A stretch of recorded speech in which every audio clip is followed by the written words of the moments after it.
Nice sailing today. I left Cheboygan a couple of hours ago. Now reaching along, well, basically sailing downwind. True wind's about 160.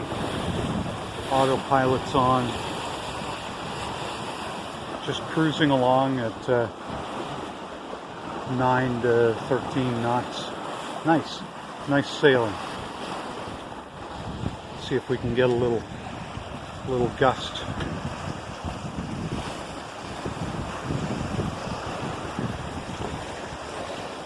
So I'm blowing about 18 now.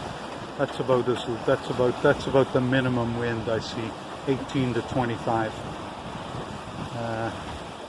Let's see if we can get a little burst here. I get up to 11, 12 knots on a wave. Kind of fun.